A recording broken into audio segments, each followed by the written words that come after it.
Let's see. Are we live yet? We are waiting to come on. What's up, everybody? Good to be here with you all. How's it going? What's up, Aeon? Good to see you. What's up, Travis? Llama, great to see you. Ariana, always a pleasure. What's up, CryptoLex? All right, so I wanted to just get in a live stream before I went off to Hong Kong. So I'm excited. I'm a little nervous. I've never been to that part of the world before, and I am excited to see a lot of different things. I'm also sad to be away from my family and my dog. And so, all right, well, I wanted to cover a few things today, guys. Obviously, go over some crypto news, why the market's pumping. We had the grayscale news, and we'll talk about that a little bit in this chat. But I wanted to kind of go back in time. Sometimes we got to go back in history to kind of understand where we're heading with this, right? And so if you don't know who this lady is, she's Christine Lagarde. Christine Lagarde used to be the head of the IMF, the World Bank. Now she's the head of the European Central Bank. And she was just in Jackson Hole with all of these other, top feds from around the world trying to figure out inflation. And years ago, decisions were made on what the IMF and the central banks were going to do with central bank digital currencies. And the technologies were chosen back then. And so sometimes I think it's fun to kind of go back in time and listen to some of the things that she said, because she kind of really tells you who she thinks are the disruptors and who she's kind of, I don't want to say bullish on, but let's just play a couple of these clips and we'll get through it, and I'll kind of give you some context and we'll catch up on the rest of this news. Check this out. You know my views on CBDCs, and you know that I have pushed that project. Fabio Panetta is working hard on that together with members in the entire Eurosystem, with a high-level task force that is working really hard on moving forward. But in a way, I'm really pleased that attention is now focused on the role that cryptos can play and the role that central bank digital currency can have when they are implemented. We have a schedule, as you know. The Governing Council decided back in October 21 to launch a 2-year investigation phase, and it is at the end of that investigation phase that the decision will definitely be made to launch the CBDC and to make it a reality. We can't go wrong with that project. I'm confident that we will move ahead, but that's going to be a decision of the Governing Council.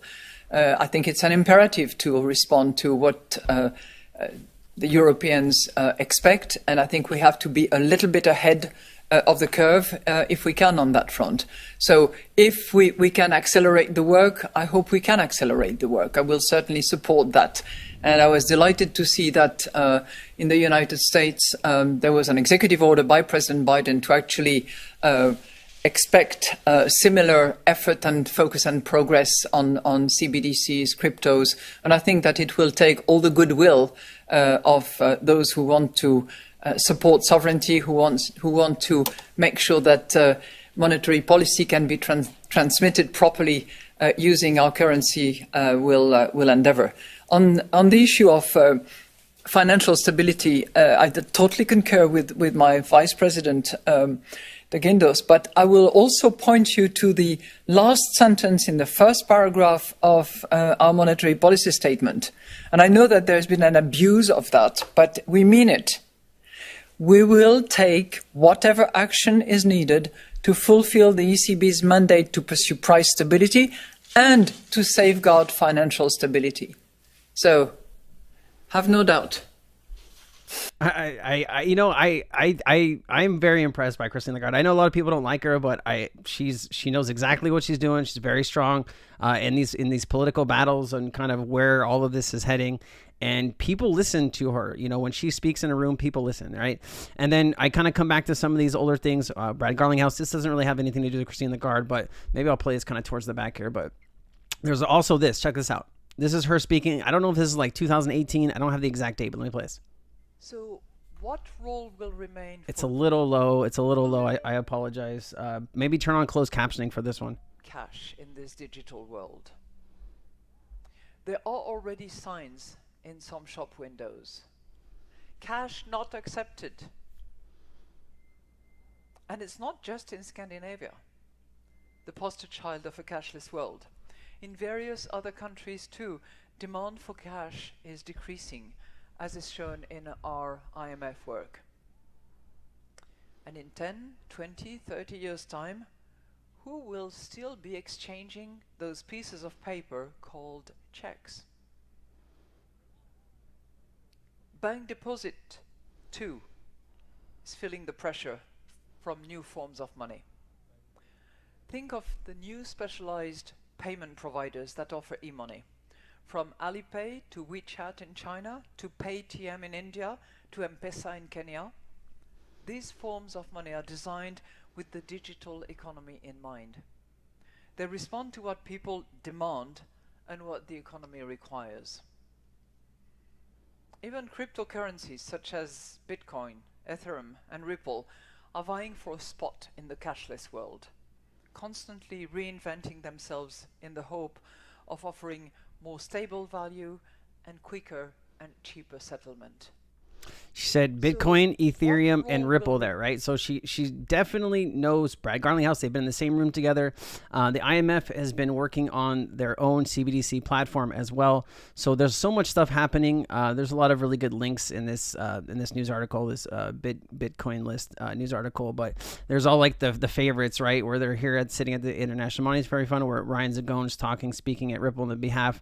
If you haven't seen this, I'll kind of link this probably down the chat. And then you have this. This is my favorite.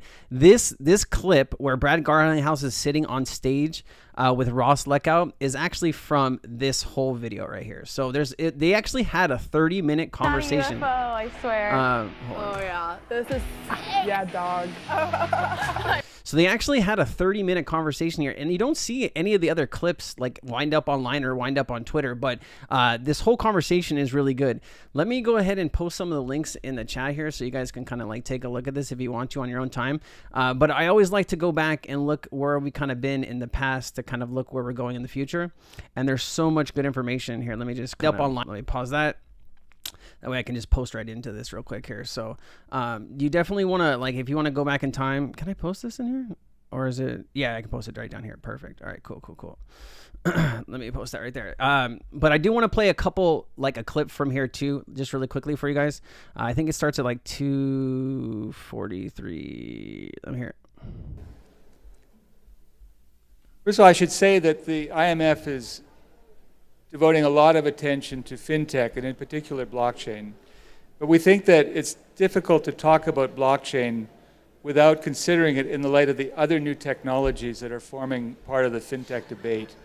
And we include a lot of different technologies in this space, within this concept, including, of course, the internet and cloud computing, distributed ledgers and blockchain, of course, and the crypto assets that are associated with them, big data and artificial intelligence, biometric data, application program interfaces, and of course mobile phone technology. And you know, our 189 member countries, or many of them, are coming to the IMF for advice.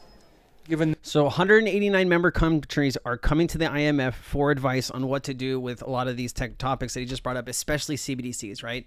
And when you look back at this time, you see the IMF with Ripple. You don't see the IMF sitting with Stellar. You don't see the IMF sitting with HBAR. You don't see the IMF sitting with, whatever the token is, Ethereum Foundation. You don't see it.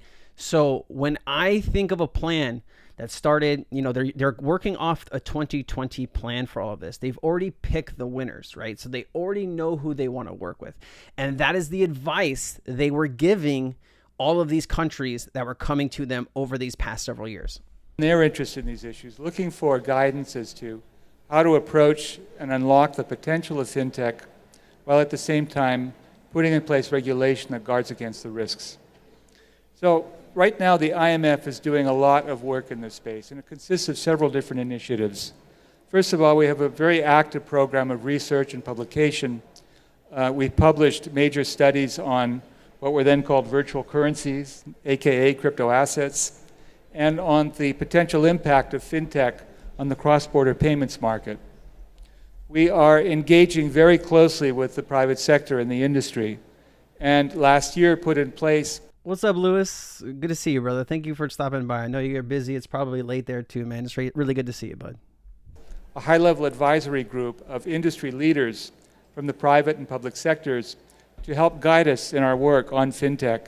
I'm very happy to say that Chris Larson, one of the co-founders of Ripple, and Sapnendo Mohante from the Monetary Authority of Singapore are both part of that group, and we're very grateful for the advice that they give us.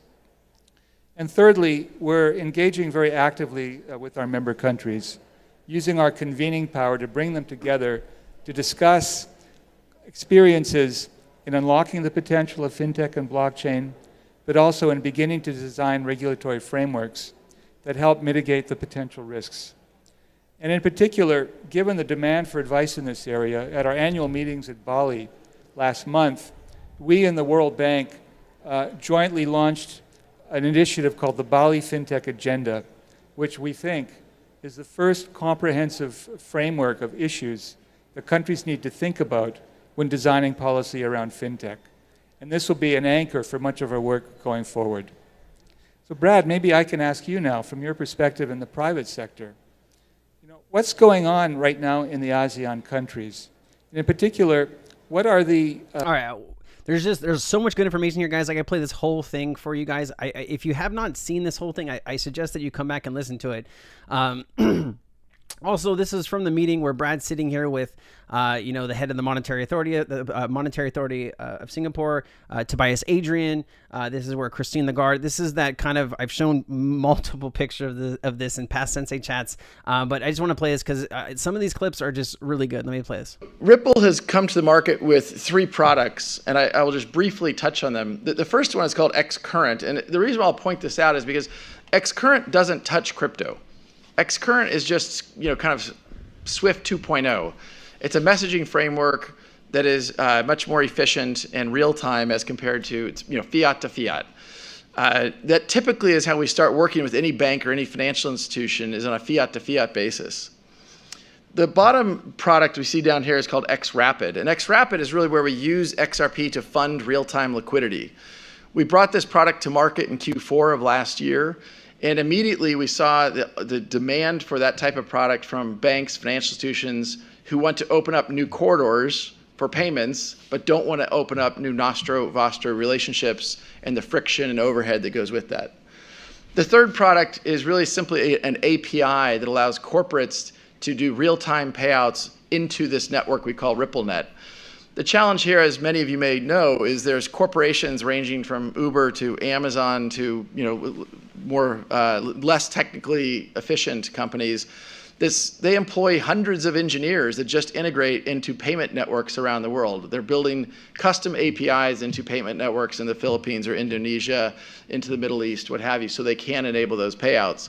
We think by standardizing on an open source API, we can make that more efficient for everyone. So the whole thing is, guys, is Brad Garlinghouse Ripple team have been working with the IMF for a very long time, and they help them with policy, right? And you always see people like Christine Lagarde mentioning Ripple on stage. Like, she does it on multiple different, she knows exactly who the company is that she wants to work with, right? So we know that the 2 companies that are going to come down to it are either going to be Circle or they're going to be Ripple and a private ledger for the European Central Bank, CBDC, right? So here she is again in a totally different setting, mentioning Ripple and I think Circle again. Into new technologies that will actually change the way in which intermediation is conducted.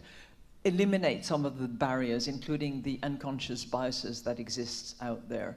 And I think in the banking system at large, in many countries, the difference will not be between those who are disrupted and those who survive, but it will be between those who are cannibalized because they are not seeing it coming and they're not embracing it, and those who self-induce that cannibalization. And I'm using cannibalization on purpose because it's a bit of a striking, horrible word. But it's really what it means. You're going to disrupt your business model, you're going to change it, you're going to reduce your cost, you're going to expedite your transactions, and you're going to continue to inspire confidence because you will build that on the basis of an existing backbone, which is your bank and the confidence relationship that you've established with your customers. So that's where I see changes happening now. If you think of Circle and Ripples and all those, that's where they are active and helpful. Active and helpful, right? So like a lot of people are like, XRP, Ripple are never going to be chosen, this and that. I personally am from the belief that they've already been chosen by these elites, and that's what they've been working with side by side these last several years. But anyways, let's get into some of this chat, guys. I played a couple of these clips for my community like 2 or 3 days ago. I was sick. Sorry, I just got over being really sick. But this is important because this is what I've been trying to talk with you guys on the channel. And I know some of you guys don't have a chance to watch every video, but we are still in a speculation market. We are starting to move towards a utility market. And once we get to a utility market, nobody has really have seen what that is going to look like yet, and how much value is going to be coming into this space, and how much adoption is going to happen almost overnight, right? Because you do have the chicken and egg scenario, right? What comes first? When you have SWIFT, JP Morgan, you have SEPA, which is the single euro payments system area. So if you don't know what SEPA is, I've done several videos on this, but if you're not familiar with this, but this is what SEPA is. They move 170 trillion euros a year through this system, and there's like up to 30 countries connected to it, but mainly 19 to 20. And so I have some videos coming out either later today or tomorrow that gets into this, but this is all going live in November of this year. So who is going to be the first bank or conglomerate that decides to start using cryptocurrency through their ISO messaging, right? That is where we're going in November of 2023. Now, you have JP Morgan calling on banks that they work with not to wait to update, right? You have these MT messages, you have MX messages. The whole world is moving to this standard of ISO 20022. And remember, guys, it's just a messaging standard. It just allows companies and banks to incorporate more data, but it does allow them to attach a digital payment to that. And so who starts this new revolution of instant settlement? That is the question. And when will that start?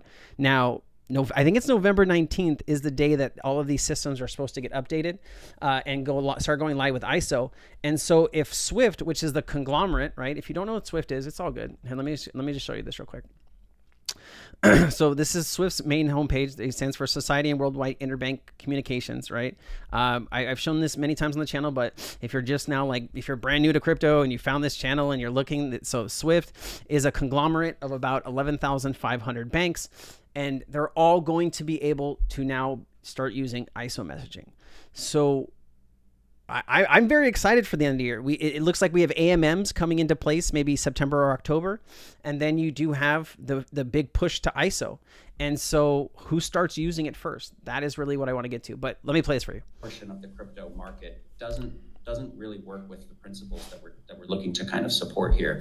And what is kind of shifting is this principle of utility. Jeremy Allaire, who's Circle's CEO, the issuer of USDC, made a lot of comments about this recently, saying that the next age of crypto needs to be the age of utility, where there's real use cases that make sense to people, in their kind of day-to-day lives, things that like Jess is building at checkout.com. And I think that's where we're going to start to see mainstream adoption, is where, whether it's financial institutions saying, there's tokenized securities, or that there's, things that we can traditional products, and put them on the blockchain and make it, more efficient and less friction. And, that's from the institutional side. But from the retail side, there needs to be something else to just, trying to make a speculative play. And I think once these assets get a little bit more mature with bringing utility to market, that's where I think that you'll see a lot more kind of foundational kind of, flourishing in a way that really matters to people, as opposed to just the speculation. Yeah, so we are getting very close to this utility market, right? And this is also pretty important too. I wanted to show you this again. XRP is from ISO. XRP, International Payments through ISO Payment System. This is really important. Check this out. Until recently, the ISO payment system precluded cryptocurrencies from participating. The release of the digital token identifier standard transformed that, allowing cryptocurrencies to be recognized as legitimate currency under the ISO system. Cryptocurrencies accepted into the ISO payment system will gain the ability to be utilized in international transactions between financial institutions. As a result, ISO recognized cryptocurrencies will achieve higher trading volumes. All right. This is telling you that as a result, ISO recognized cryptocurrencies. And that's why we talk about ISO specifically. We talk a lot about XRP, mainly on this channel. And, you know, we do talk about XLM and XTC.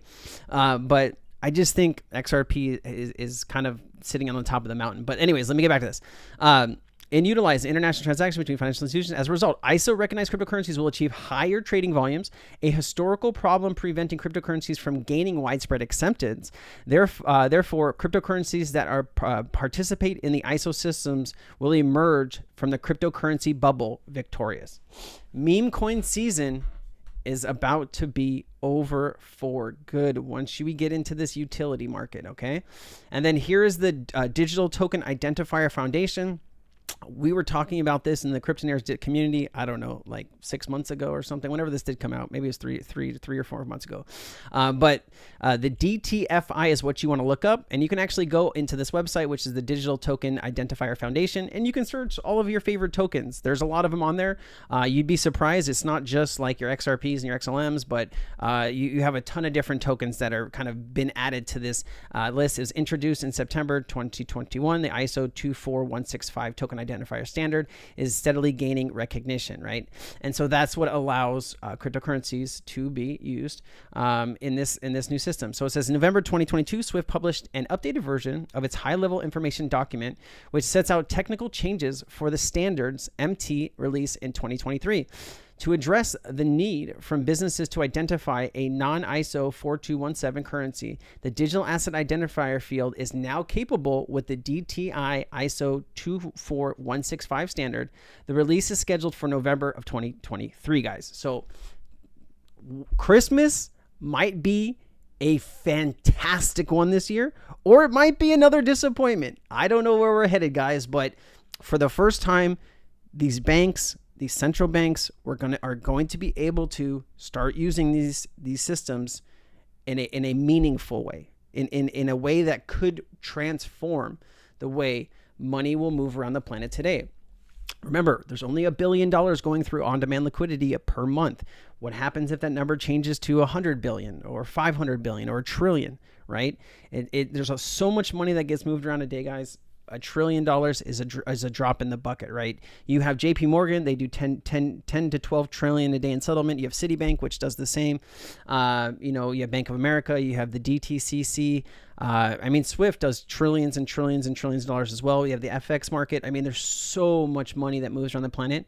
Even if we're able to grab a small share, 5%, 10%, we'd be chilling at 10%, y'all. All right, so this is a panel. Erlang Solutions and Mana Search present what's next for blockchain in the financial services. Let me play a little bit of this for you. Takes a couple seconds to start up. May I be contrarian? Oh, here you go. This guy is actually pretty intelligent. This guy's going to speak things too. He's very smart. May I be contrarian? Of course. So I don't think the C-suite matters. I think the consumer matters. I think bottom-up adoption matters. Yeah. And the fact is, you can't criminalize half of society. And people want better, faster, cheaper financial economy.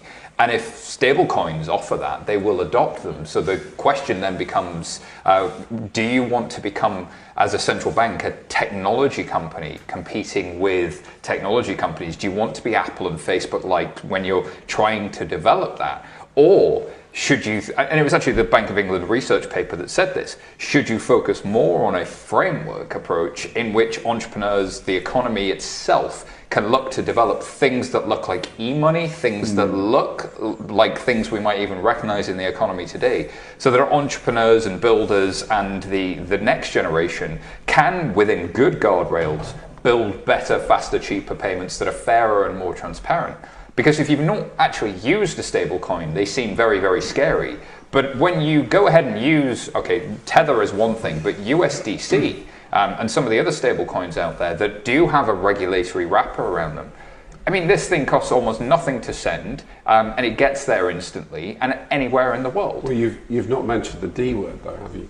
DM from Facebook. Yeah. And I think, look, that's a very real fear for people, but actually that's also a distraction, because the point here really is about solving society and consumers' problems, and we lose track of that sometimes. We focus on the C-suite and we focus on the trust word, but the word trust really is very, very different in the digital age. What does an 18 to a 25-year-old trust versus what does a 55 to 65-year-old trust are two fundamentally different things. And when we're building for the future, we have to consider that trust, the meaning of the word trust has changed for different generations. So this is the Richard from Reading problem, the Brenda from Brighton problem. You know, what's the relevance of it in the context of what they do on a day-to-day basis, and what's the story that goes with that? I think that's so crucial. And the reality is, for me anyway, that adoption always comes from the edges.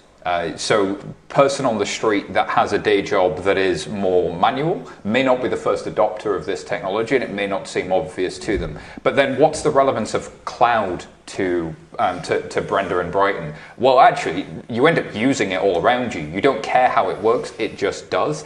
I don't care that Netflix happens to use the cloud.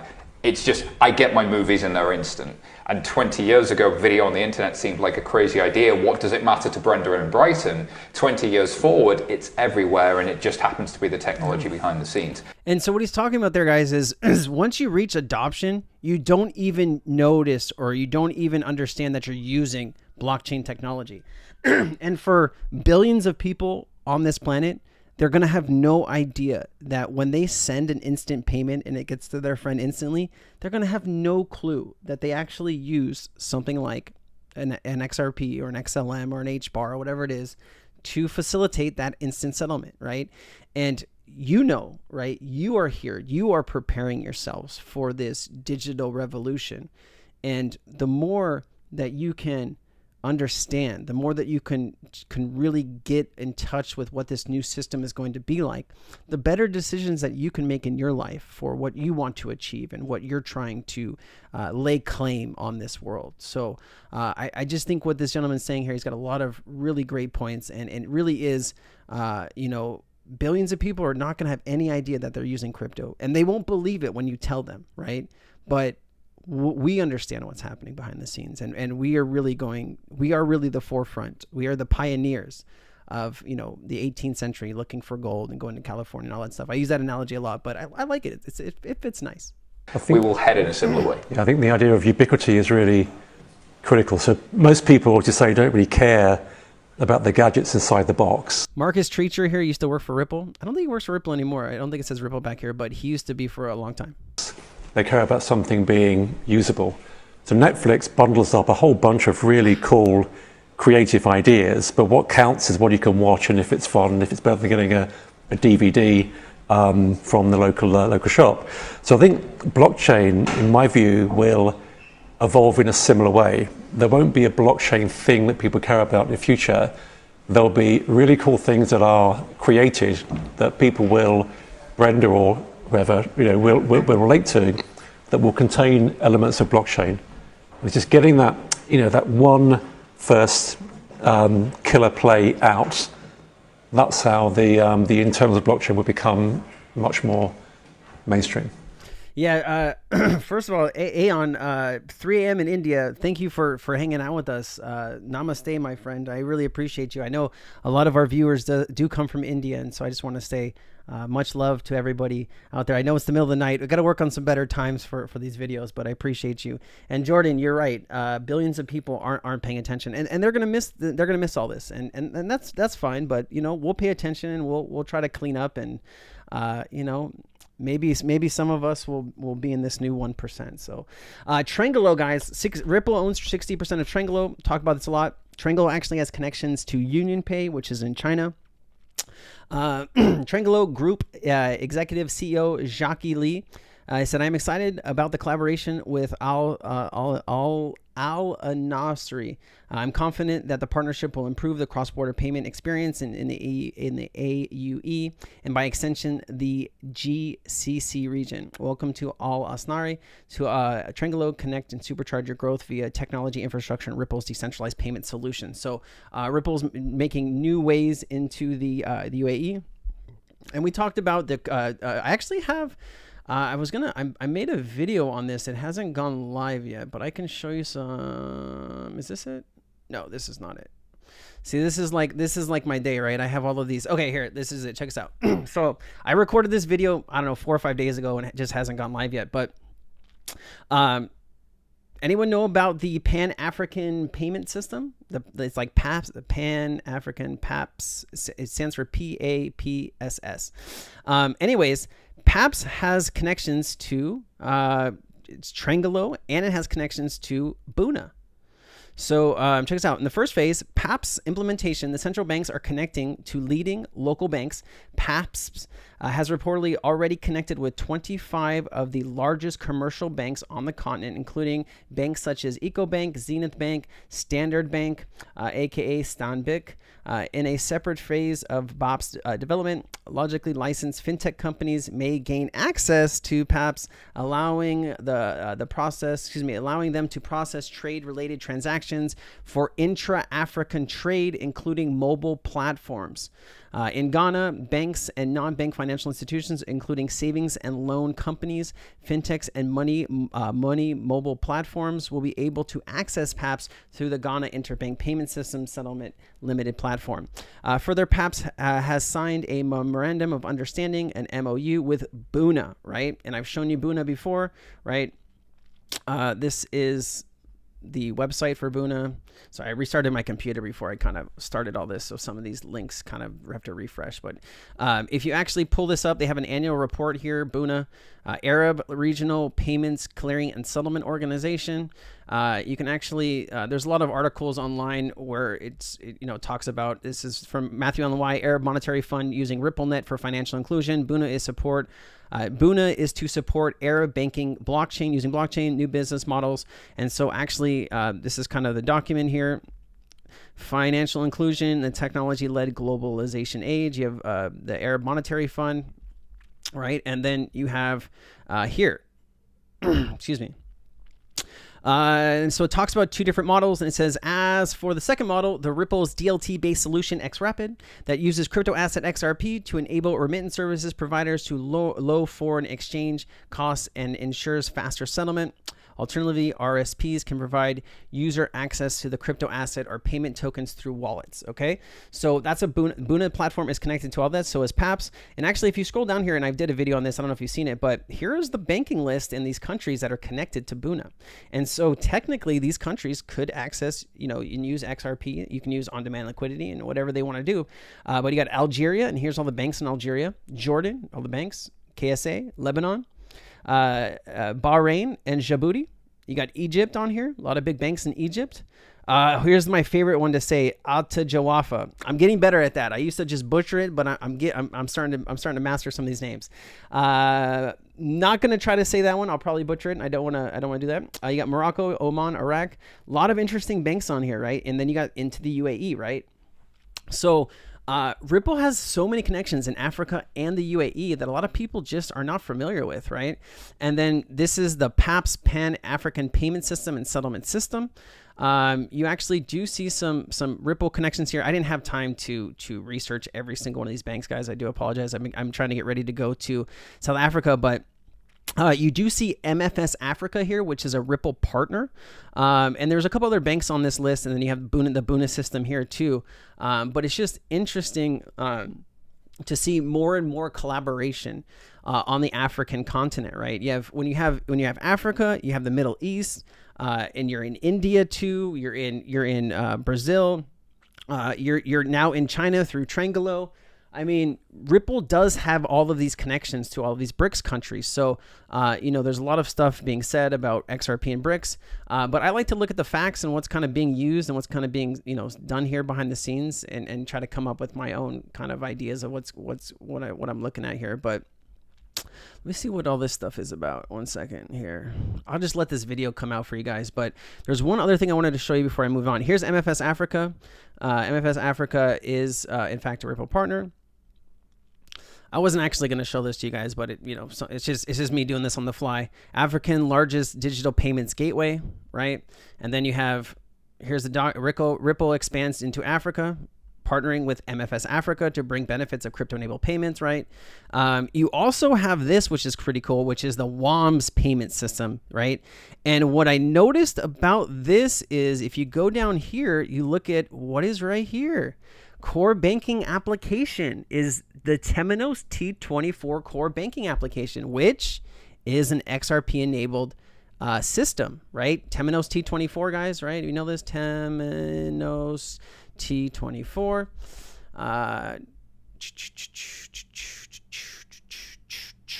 All right, check this out.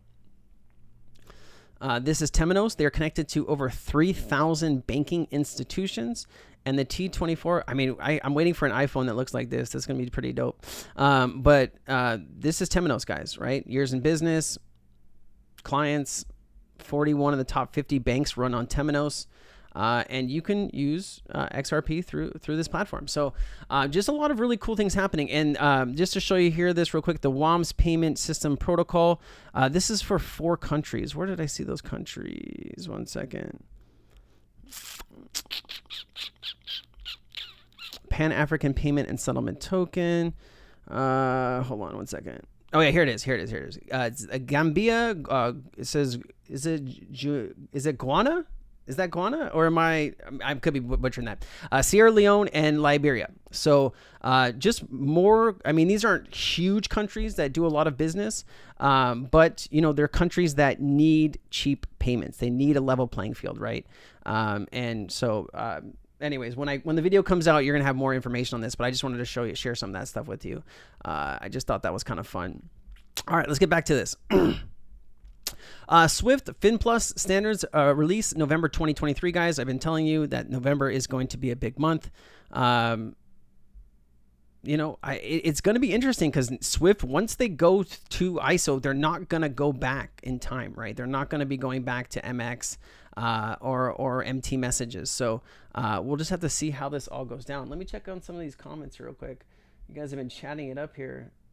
Oh, Ion, thank you so much, man. I really appreciate you. I'm thankful to have amazing people like you. Roberts Island. Yeah, we'll have to see about that. But hey, if we get to that point, you all are invited. All right. Just bring some good margaritas. All right. Here's the more information about ISO 24165 DTI November 2023. All right. I think it's November 19th is the date. I'm pretty sure it's the 19th, but depending where you are in the world, right? But yeah, November 19th. There you go. So what happens when we wake up on November 20th?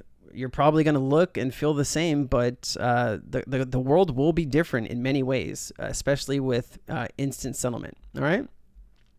Hyperledger provides interoperability by implementing Ripple's Interledger protocol. Hyperledger Quilt offers interoperability between ledger systems by implementing the Interledger protocol, also known as ILP.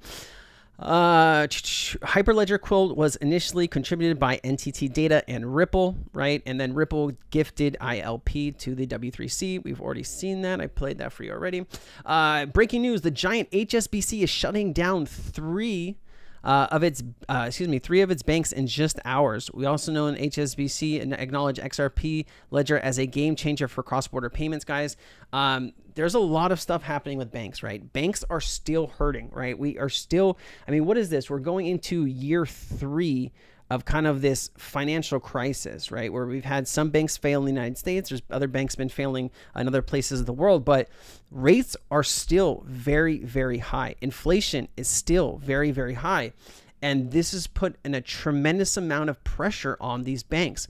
And when you're moving to these new instant settlement systems, sure, it used to take armies of people to figure out where payments are and what's happening with certain things, right?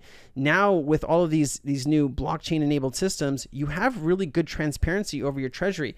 Sure, you're going to have to have people there on the weekends because now you're, instead of a 5-day banking work week, it's more of a 7-day where you can do payments all the time. But it does require less people, and you are seeing, a lot of branches close, and you're going to see a lot of these smaller branches pop up where it's just like an ATM. There's nobody there. It's very expensive to hold open these branches, and the way that this whole thing is moving, we're just not going to need them for too much longer. This was a great video, and I'm actually probably going to record a video for my YouTube channel that we're on right now about this. This is actually Anthony Welfare, and he's talking at this Unchained, and there's a lot of cool stuff in here. I'm going to give you a little bit of it, and then I'm going to post it so you guys can watch it on your own time, but check this out. Be here for the second year. I remember last year was a lot hotter, so this year's actually a bit better, because I was thinking of wearing my Speedos for this, which really would not have been a good look for people. Thank you for not doing it. You're welcome. Cool. Okay, so I'm going to talk about Ripple and our CBDC platform, and really the practical uses of CBDCs. We've all heard about CBDCs. We talk about them a lot. They're actually becoming a lot more real.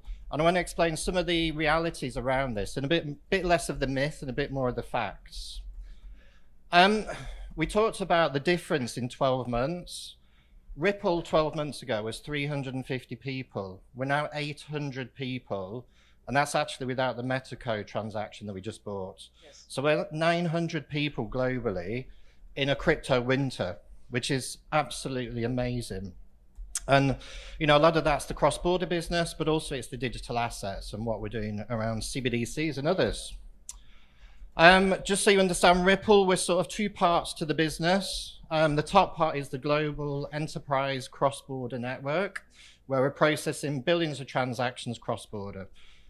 Yeah, so Sugars, what you're talking about there, 45 billion in escrow, right? And then also Ripple they must control at least 15 other billion, right? For like ODL and other partners. So Ripple does control like 58 to 60% of the entire supply. So that should be pretty interesting. But let's not forget the 44 billion in escrow. I think we have another decade to go into full implementation adoption. Nah, brother, nah, it's not going to take another decade. That would be crazy, but it is going to take some time, man. You need Basel framework for banks. Banks can custody crypto assets right now, but they cannot hold it on their official balance sheets, which doesn't make kind of sense, right? Because doesn't custody sound like they're holding it on their balance sheets? But no. So what you're going to run into in the next couple of years is banks are going to want to offer you crypto. They're going to say, hey, you just got paid. Why don't we put 10% of your check in Bitcoin, or I don't want to say Ethereum, it's just cringe, but XRP or Stellar, or whatever it is, right? HBAR. But it's not going to take that long, right? Because now that we're moving to these new ISO standards, right? Do you think banks they're going to wait 10 years before they start using cryptocurrency? There's just no way, man. There's just no way. 2025 should be a huge year, because you're going to get Basel framework. That's when G20 and the FSB and all these guys are going to get their frameworks in order. And that's when a lot of CBDCs will be launching. I do think 2025 will be a really pivotal year, but that doesn't mean things cannot happen before that. And, we're just going to see where the derivatives market heads, right? Where does some of this tokenized stock and bonds and all this stuff, where does that value start to land, right? And if banks are using the platform already, they're probably going to want to tokenize value. And that's another thing too, right? And a lot of people don't think about this, but a lot of people talk about what's called the Great Reset, right? And what you're talking about there is a handful of things. But one of the things I want to talk about with the Great Reset is that you're going to wake up one day and all of the money that is in banks, there's like, I don't know, 35 to 40 trillion dollars in the US alone in deposits in the bank. All of that money, the deposit money will be tokenized and added to the back end of that bank. Now, if a bank is like Bank of America and they want to use, XRP, they're going to have Bank of America coin that sits on the back end of the bank. Okay. And then when a customer from Bank of America is going to want to send money to a customer at JP Morgan, they're going to use something like a bridge asset. They're going to turn Bank of America coin into JP Morgan coin, right? And that'll be the XRP bridge in the middle, right? But all these banks are going to have their own tokenized deposits. Now, and if a bank like Bank of America decides that they're going to be using, a Ripple and probably, a private ledger to create Bank of America coin, when they tokenize all of those deposits, does that value now live on a private ledger on the XRP ledger? Because that's kind of how I see that. What do you guys think? Did I kind of lay that out? Could I tee it off softball style for you? Does that make sense of when all of that value gets tokenized? That value does need to live somewhere, right? Because it is now tokenized deposits, right? And you're talking trillions and trillions and trillions and trillions of dollars globally. There's also global debt, which is 300 trillion. There's also global real estate, 500 trillion, So where does all this value start to live? And I think if banks are going to be using XRP, XLM, Hedera, those are going to be some really good places to store a lot of this value. So USDT, US dollar to RON to euros, etc., etc. And then the other part of the business which I'm in is the XRP ledger, is the RippleX using the XRP ledger. So XRP ledger is a public decentralized platform, and it's built for money. It's built for payments. And it's very good at it. It's instant settlement in 3 seconds or so with finality. So we use the basis of that technology for our solutions. In 12 months, we've done some amazing work. We've actually been doing this for 3 years. But the last few months, we've actually been able to announce some new clients and new real-world solutions. On the left-hand side, we literally 2 weeks ago, I think we announced Colombia. So with Colombia, we're doing a basically high-value payment solution. So he's talking about what they're working on with Colombia here. I thought this is pretty cool. And seeing how we can use digital currency technology to actually help make it more efficient, make it quicker. In the middle, we've got Montenegro. Montenegro is an amazing country, not too far from here. Montenegro is a very interesting opportunity because they use the euro. They're not part of the Eurozone, and they have a central bank. So I have no idea what the coin is going to be called or the currency, because it's going to be quite mixed. But we're really looking forward to that. We're working with them at the moment, working on use cases and looking forward to doing a lot of opportunities with them. And then finally, on the other side is Hong Kong, which I'll talk about at the end and give you a real idea of some real uses. Also, within the last 12 months, the first CBDC ranking came out, and we were... Okay, hold on. So we're getting a couple things here. Hold on. Laura, I'll address your thing in a second. Give me 1 second. Let me go up to Frank, who said something that I needed to get into really quickly. Hold on 1 second. I lost it. Oh, no, it was Sugars. It was Sugars. Hold on. Who is going to give XRP its value? That is a great question. So when we're talking about where does value come from on the XRP ledger, there's a couple different avenues that we can go down to understand this. Okay.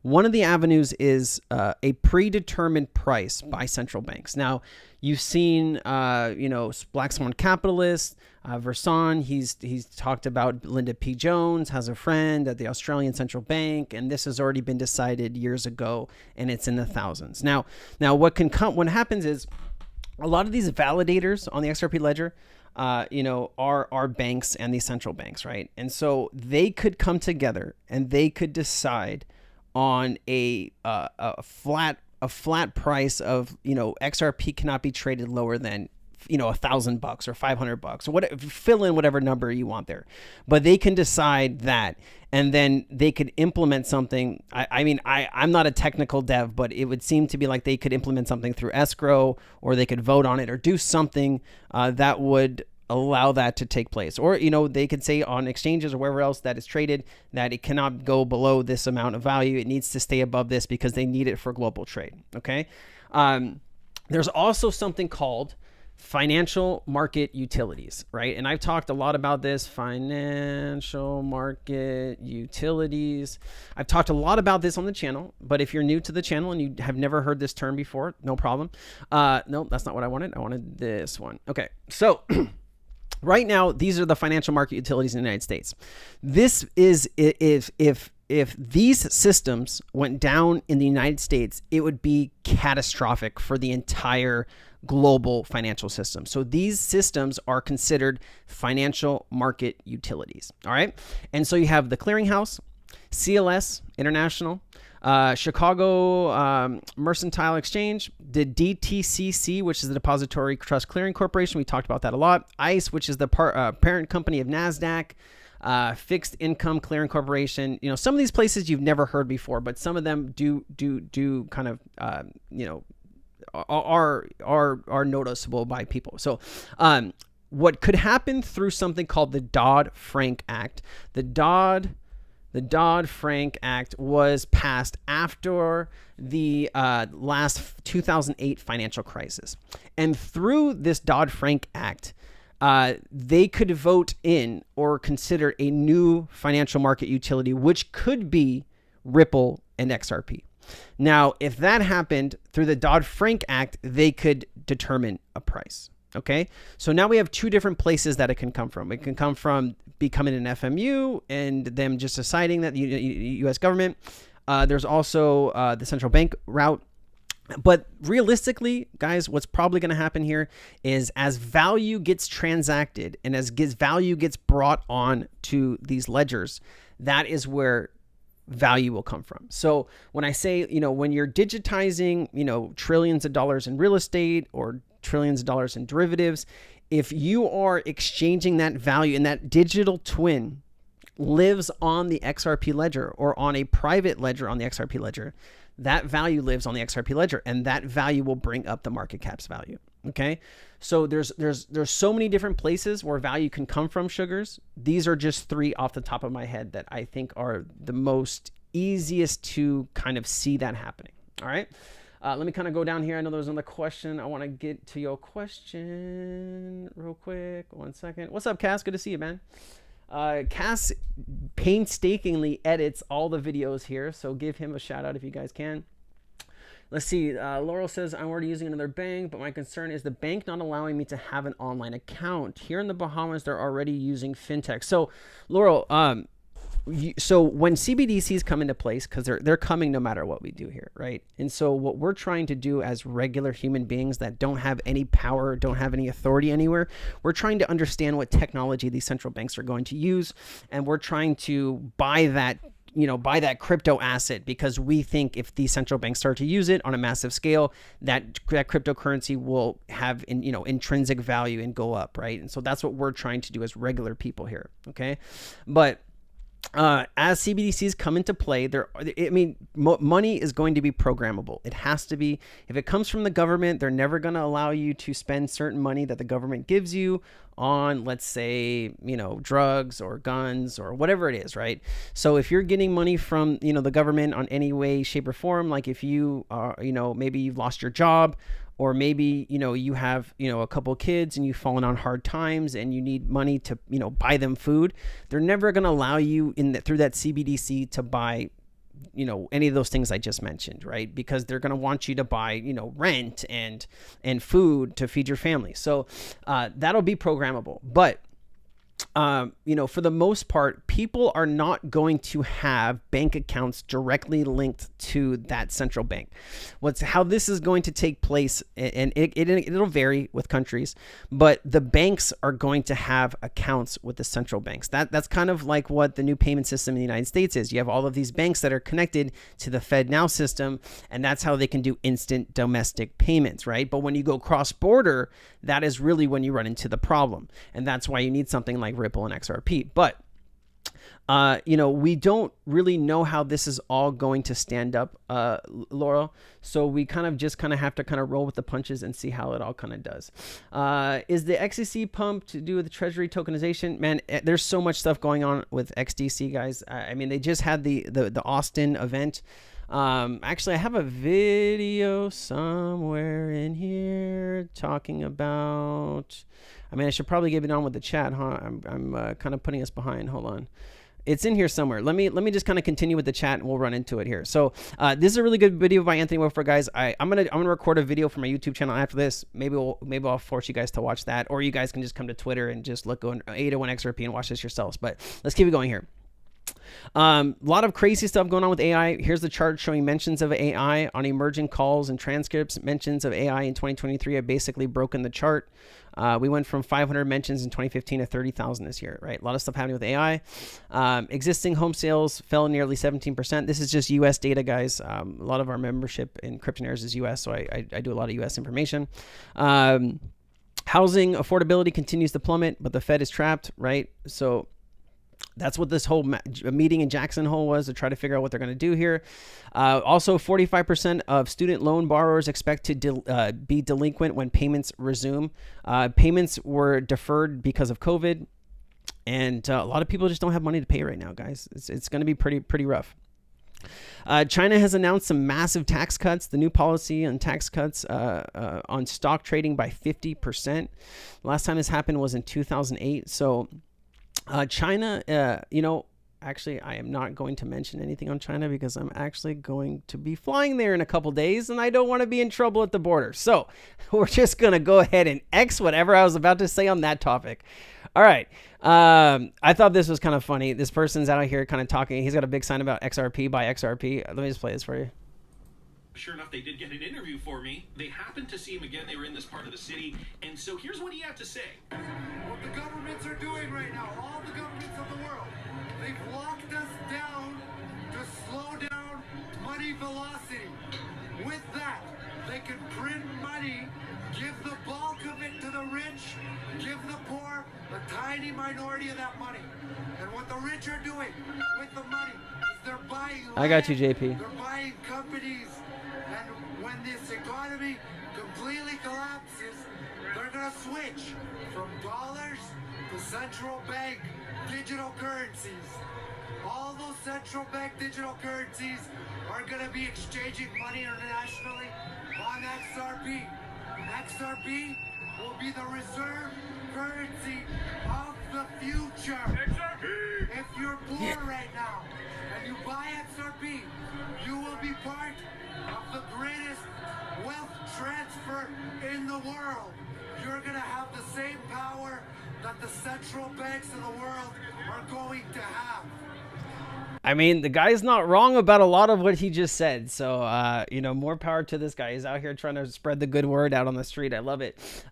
Frank, I want to wish you a happy birthday, man. I know you're JP's best friend. You got him on XRP. So just happy birthday, man. I hope you're having a kick-ass day and have a fantastic evening. Hopefully, JP's got some good plans for you lined up. And if he doesn't, man, we're going to have to rethink that.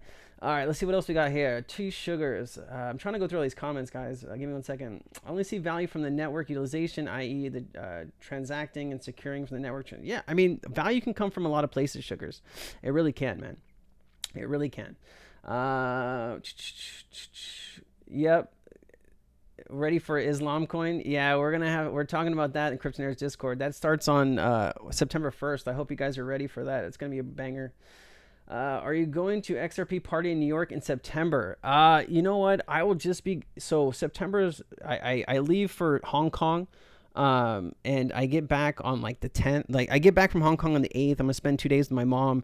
Flying back to Hawaii. And then my birthday is on the 13th. And so I don't think I'll be making it to New York. I have to leave... my dog and Thaisa and my family here for the 10 days. It's going to be very hard for them to kind of get by. My last time I left my dog for like 2 weeks, it was really rough. So I don't know if I'm going to be able to take another trip right after. I'm waiting for XRP to go up so I can get a private jet so I can fly Luna around and not have to worry about leaving her behind. But it's going to be hard for me to get to New York unless something crazy happens. We'll have to see. All right. This is Emi Yoshikawa. She's the VP of Corporate Strategy and Operations, Consensus Blockchain Crypto Payments.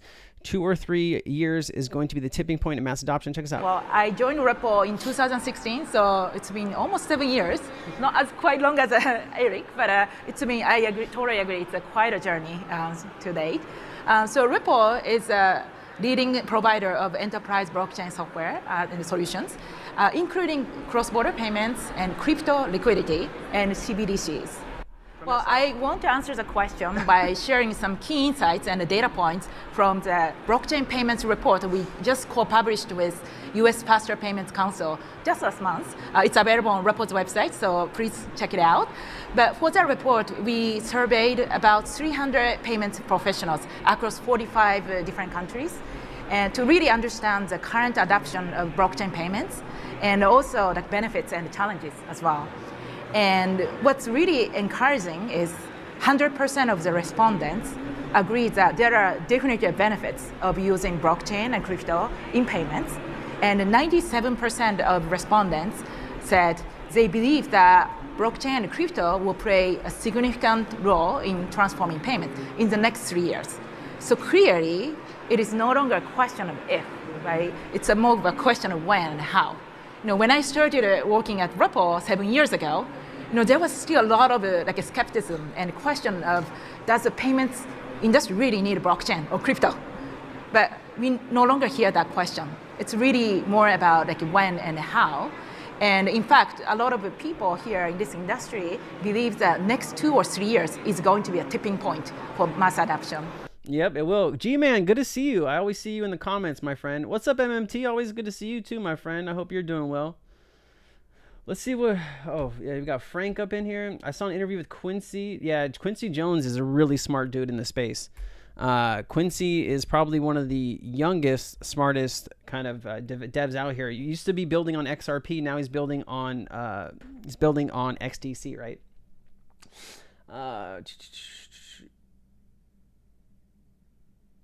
So XLM, guys, like XLM is a great, what's really strange, man? Like if you go to CoinMarket and you pull up the XRP chart and then you pull up XLM, you kind of see these things kind of moving. Like let's go let's go 1 year. XLM. Stellar's built a lot of use cases around, oh wait, it's right next to each other. What am I doing? Stellar has built a lot of use cases around USDC, which I don't understand. Why don't they build more use cases around? Look at this. Look at this chart. Like, is it not the exact same chart that you're looking at here? I mean, this is just crazy how these things go they move the exact same way almost. So I think it's a very, very strange thing, the correlation between XRP and XLM. Both of these tokens are going to do really well, obviously. I just think something like XRP is going to be used on a more massive scale. All right, that's just my personal opinion. I could be wrong, but I just see more things happening in the around XRP and the development of XRP than the development behind Stellar. But it's weird to see the charts side by side. A lot of people don't realize that they move kind of hand in hand. But let's keep it going, guys. Let's keep it going. All right, so here's what you guys want to see about XDC. So Andre Casterman, kind of the godfather of this TradeFi push. He's got the ITFA. And this guy is always so happy. Let me just play this. Ladies and gentlemen, to my right is Andre Casterman, managing founder of Casterman Advisory. Pulled him out from the On XDC Network live conference, the inaugural conference. We're here in beautiful Austin, Texas at the Long Center.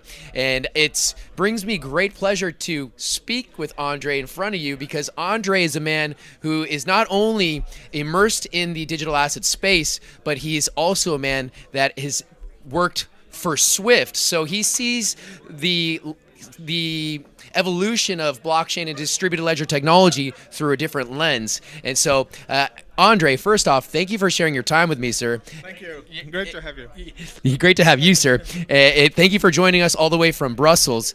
So this gentleman flew across the pond to get here, ladies and gentlemen. So this is a very exclusive interview. Andre, curious, sir, understanding your background, curious to know what your perspective and thought is on the future of blockchain, specifically XDC blockchain. What are your thoughts, sir? So I think I like the commitment since the last 3 years of the XDC community to transaction banking use cases. So working with the financial institutions to add value on the basis of the power of blockchain. Now, we discussed over the last 2 days a series of use cases whereby blockchain adds real value, like indeed the tracking of electronic documents for trade finance. And that's a use case that the policymakers are embracing, and they recognize through their own developments that the blockchain is making a difference as a technical registry of documents. So we are creating basically digital assets out of trade documents representing payment obligations, like bills of exchange, promissory notes mainly, but also logistics transport documents like bills of lading. So blockchain is really making a difference here, and it's only a first use case that we can extend to additional capabilities that blockchain and smart contracts offer.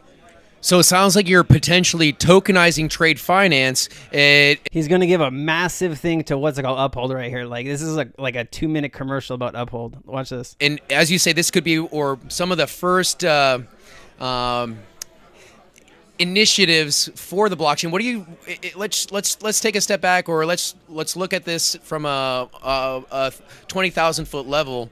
Where do you see the evolution and mainstream adoption of these new digital payment rails? And then let's just say by 2030. Yeah, more and more assets are taking or use cases and processes are taking advantage of blockchain. There were some failures over the last few years in trade finance because bankers thought blockchain could replace the internet, could be a new way to implement APIs for just data exchange. And that's just the wrong way to take it. So those initiatives have evaporated. But what I'm doing now with the same banks is getting more value out of blockchain to really do some things we can't do without blockchain. And typically this is using the public blockchain as a technical notary to track the life cycle of original documents. That's one use case. The other use case we're focusing on is around tokenization of trade receivables, whereby we can basically make the access to the illiquid trade asset class far more far more attractive from a cost perspective for institutional and retail investors. So in that case, we are creating security token offerings, so investment products on the blockchain, but basically by using those rails, in addition to the traditional notes issuance process, we are able to make this asset class accessible to retail investors or smaller investors. So I think that's the key of blockchain is to create new markets and connect new investors to illiquid asset classes. And you're working on private equity. And with Straight Tech, for instance, we're working on private credit. And it shows that those asset classes are being opened to new investors because they don't need 100K to start investing. All right, here's the commercial. Ready?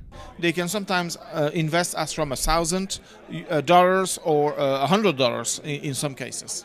Very relatable, Andre. On speaking on behalf of Link2, on Link2. Oh, Link2, not Uphold. My bad. All right, I'm not gonna sit here and make you listen to the commercial because it's like he talks for like a minute and a half about it. But anyways, this is the party that the person was just mentioning in the chat. You know, being in Hawaii, I have to take a 6-hour flight just to get to California, and then it'd be another 6-hour flight to New York. And I don't know anybody in New York, so I don't know. We'll have to see how it goes. But regardless, guys, this is going to be a nice day. Grab a bottle of champagne or whatever your favorite drink is. If drinking is not your thing and smoking's your thing, you do what you need to do. But I hope you have we'll all kind of have a celebration. Maybe we'll do a live stream here and kind of do a celebration if I don't make it over there. Yeah, this is it. Ripple is officially celebrating the XRP win against the SEC in New York as promised, right? So that's what's happening on the 29th. This is what's going on. This is why the market's pumping today, guys, if you didn't know. Today, the DC Circuit ruled in favor of Grayscale in our lawsuit challenging the SEC's decision denying Grayscale's BTC's conversion to an ETF. And this momentous step forward for American investors, the Bitcoin ecosystem, and all of those who have been advocating for Bitcoin exposure through the added protections of the ETF wrapper. So guys, remember, when you're buying an ETF, you don't own the asset, right? This is a way for people that don't want to handle private keys and do all that stuff. Basically, someone like BlackRock or Grayscale buys the asset for you, and you're able to kind of get, you're able to get a taste without kind of sinking your teeth in, I guess. If that's probably a bad way to explain that. But anyways, here's the little clip here. That's what you're seeing on Bloomberg Crypto TV. It's massive. This has been a years-long pursuit for Grayscale. Remember, it has been fighting the SEC's decision, and now it has the courts in their favor. If you look at the Grayscale Bitcoin Trust, this is the main entity that would face a conversion. This is one of the longest standing, largest trusts holding Bitcoin, in which retail and institutional investors have been able to gain exposure for many, many years now. You are looking at a discount to net asset value really narrowing here. At this very moment, it stands at about 24% under its net asset value, but that is expected to narrow as they get closer to the ETF conversion, which has really become a main thesis for investing in this fund. And beyond that, as you're saying, there is a whole host of other ETF filings in the pipeline, and this is boding well for those firms. I will also say that in addition to the Grayscale Bitcoin Trust finding some love on the heels of this decision, you are also seeing Bitcoin itself up above 27,000. It's almost 5% jump in the market right now, because the idea here is that by a potential conversion here for the Grayscale Bitcoin Trust into an ETF, it could draw massive adoption from financial advisors, retail investors. Think about how much money on the sidelines could be sitting there from the likes of the large wirehouses that could become more comfortable about putting their clients into a regulated ETF exposed to Bitcoin rather than spot Bitcoin. I'm waiting for all like the XRP ETFs to come in and the XLM ETFs, right? Right. This is more information about PAPS. We talked about this earlier today. PAPS signs memorandum of understanding with 5 African commercial banking groups. PAPS is an XRP-enabled network, right? So a lot of really cool stuff happening in this Pan-African area. I mean, I always go back to this. Matthew L.I.N.Y. has this as his like pinned message, right? The new Brics Pay and NIPS will be a digital currency payment network, right? You see all the different countries here: Brazil, India, South Africa, China. You got Russia. The problem with all this is you have all of these different currencies, right? In Africa alone, you got, I mean, there's got to be at least like 40 or 50 different currencies, right? And so it's harder to do trade when everyone's got something different that they want to trade. But when you can digitize all this and you can put it on a system where people can say, hey, well then, I don't want to get paid in this, African dollar. I want to get paid in the Nigerian dollar, whatever it is. I'm just using, as whatever random currencies they may be. But remember, there's about 180 different currency pairs in the world. You put each pair against each other, you're going to have 33,000 different currency pairs or over that on the XRP ledger. All of those pairs are going to have liquidity in them, right? And that's really where a lot of this value is going to come from. So I just thought that was cool. It's from Jack the Rippler, BIS, covering on innovation of digital currencies, January 22nd, 2020 in Davos. So this is an older video here. It says, I knew it before, but after Ripple has officially joined the BIS in August 2023, it's 100% clear they're talking about Ripple and XRP. Check us out. Where do you see the biggest advantage to stablecoins? Well, it's about having a technology that cuts across borders and that can help cut the cost and improve the speed of cross-border payments, which everyone agrees now are too slow and too costly. So I would say the top priority for the global community is not about CBDC. CBDC will come in, so central bank digital currency. It will come in due course in different ways, and we're working on it. But the top urgent priority is to improve cross-border payments, in particular for low-income and developing economies, because that's a matter of financial inclusion, and that's a matter of growth for the global economy. It's not about CBDC. CBDC will come in, so central bank digital currency. It will come in due course in different ways, and we're working on it. But the top urgent priority is to improve cross-border payments, in particular for low-income and developing economies, because that's a matter of financial inclusion, and that's a matter of growth for the global economy. Delicacies here in the... All right. So, Frank, you're asking, but if BTC has an ETF, it says, what does that mean for the future if they wanted to kill it? Well, that's a good question, Frank. So we got to look at what's happening here, right? You have conglomerate companies like your BlackRocks, your Invescos, your JP Morgans, your Charles Schwabs. These guys saw how much money Coinbase was able to raise out of their IPO, and they see how much money is in crypto, and they want a piece, right?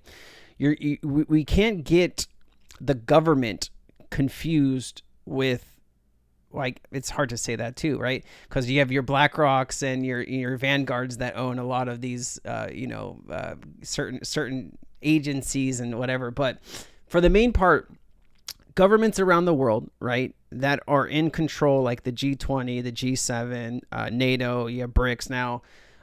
You're going to have some countries that are going to push back against BTC's excessive use of electricity, and then you're going to have countries that just don't care, right? Where does that land in the next couple of years? That's really the question you need to be asking yourself, right? When there's money to be made in something, people are going to find a way to make money in it, right? But you can't get the government confused with these companies that are going to try to make money off these ETFs, right? Because they're two different things, right? So I still think if there is a currency that's going to get shot out of the sky, G-Man with the $10. What's up, man? I love you. Thank you, brother. Truly one of the best in the entire space. Thank you for the efforts. Man, I really appreciate that. Thank you, brother. I'm going to take that $10 and I'm going to buy a nice drink in Hong Kong, and I'm going to do a little toast to you, G-Man.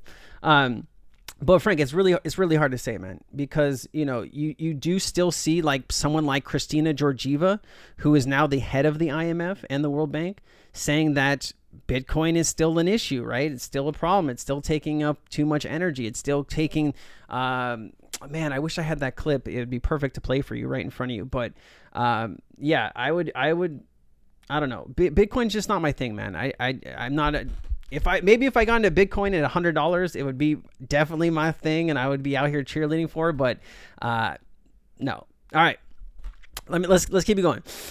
United States House of Representatives. All right, it's 118th Congress Committee on Financials, August 23rd. The Honorable Jerome Powell, Chair, Board of Governors, Federal Reserve, 20th Street on Constitution Avenue.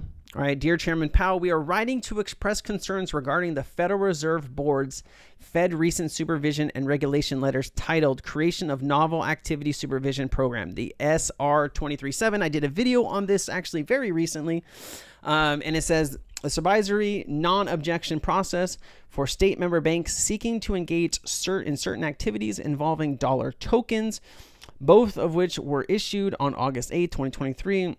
We are concerned that these actions are being taken to subvert progress made by Congress to establish a payment stablecoin regulatory regime. Moreover, if these letters are left in place, they are undoubtedly deter financial institutions from participating in the digital asset ecosystem. Congress understands the need to provide regulatory certainty for payment stablecoins and the broader digital asset ecosystem. A regulatory framework established by Congress will better protect consumers and provide certainty to market participants. This recognition, with the impetus for clarity for Payment Stablecoins Act, a bill that is favorable, reported by the House Committee on Financial Services on a bipartisan basis. Yet, instead of working with Congress to establish a workable regime, less than 2 weeks after the committee's action, the Fed released the SR 23-7 and SR 23-8. In fact, the committee's approach creates a clear and permissible framework for regulated institutions, including banks, and under the Fed's purview to issue payment stablecoins. The legislation imposes strict standards on all payment stablecoin issuers regarding reserves, disclosures, redemptions, liquidity, risk management, and will ensure the integrity of the payment stablecoin. All right, and it talks a bit about SR and SR. By issuing these letters, the Fed has chosen to effectively prevent banks from issuing payment stablecoins or engaging in the payment stablecoin ecosystem, while the supervisory non-objection processes enmasked as guidance outlined by a process. Guys, the United States has got their head so far up their ass. I mean, I don't really know what to tell you as far as that goes. I mean, you do have certain things being done in Congress, but we haven't seen an actual bill passed yet. We've seen some bills written up. I mean, over the last couple of years, there's been over 200 crypto bills written up, and they have gone absolutely nowhere. So, the Fed's trying to do some stuff themselves, and now you have basically the Federal Reserve and Congress not seeing eye to eye. You need to lock all these people in a room and just get it done, right? Because the U.S. just gets further and further behind, and soon enough they're going to pass some wonky regulation that is not going to fit with the rest of the world. I don't know what they're doing, but they should just take a look at what the UK did and see, hey, there was a lot of really good things in these market infrastructure bill that the UK passed. What could we take out of it to fit our own? That's what they should be doing, and it's just quite sad. All right, Peter St. Anoje, he's a PhD. I like to play some of his clips. He's very to the point. He's very brash, and he doesn't kind of BS around. So he says Brics just got bigger. The anti-dollar bloc, adding 6 new countries representing 400 million people. The population of South Africa makes Brics bigger than the G7. Guys, understand this. No matter how many people are rooting for de-dollarization, it's still going to take an awfully long time, guys. The U.S., the entire world is so hooked into US dollars. Even if you get rid of the petrodollar standard, you look at the BRICS New Development Bank, which is like the BRICS banks to be like the IMF. That's where all these countries go to get loans and certain things. They're still backed up by US dollars. So until that day where they're not backed up by US dollars, that's when I'm like, hey, maybe things are starting to change. But until those guys are, they're still backed up. For the first time in 13 years, the China-led BRICS group of anti-dollar countries admitted new members, bringing in Saudi Arabia, Egypt, UAE, Iran, Holy snaps. JP with $100 donation. Oh my God. I think this is the first $100 donation anyone's ever given to me. So that means a lot, man. I really appreciate you. Thank you, man. I can't tell you enough, man. You've been a real joy to have in the community and the information that you're sharing. And man, it's just been an honor to speak with you and grow with you and all that stuff, man. So hey, much love, brother. I really appreciate you, man. Thank you. Argentina and Ethiopia. So now it is the BRICS. The BRICS group of nations has announced it will expand its membership as its 5 current members hope to boost their global influence. The new members will formally join on January 1st, with host South African President Ramaphosa promising more countries to come. In fact, about 40 are trying to join. The new crop brings BRICS to 46% of the world's population. The 6 new members contain 400 million souls, about as many as the entirety of South America. And the new BRICS will be between 30 and 40% of world GDP. That's 30 in dollar terms and then 40 adjusting for local prices, which makes it bigger than the G7 who runs the world. Moreover, it gives BRICS 25% of world exports, 43% of world oil production, and similar dominance of raw materials, since green activists in the West are busy deindustrializing and returning us to the Stone Age.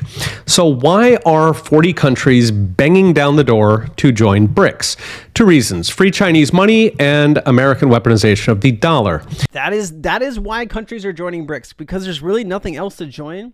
And Argentina doesn't pay back any bills, right? But hey, they're looking at the Chinese and they're like, maybe I can get some more loans, right? And that I don't have to pay back, right? So there's so many things happening with these countries, guys, but like I don't see this as a full push to de-dollarization just yet, no matter what anybody says. The free money comes from the BRICS Development Bank, along with subsidized loans from China. The other day, Bolivia's president gave a speech openly saying he wants to join BRICS in order to get access to the development bank, adding, quote, "The world is dividing into 2 blocks, of which one is in decline," which is the magic words if you're looking for a lot of Chinese money. Indeed, in the past few days, Iran awarded a $2.7 billion airport project to Chinese contractors, while China bid on a nuclear plant in Saudi Arabia. Given Saudi has a lot of energy resources, there could be interesting motives to having nuclear energy, but China is happy to do business. The other reason countries are hot for BRICS, of course, is the U.S. government's weaponization of the dollar, especially seizing Russia's central bank assets, which told the rest of the world that dollars are a very dangerous thing to own.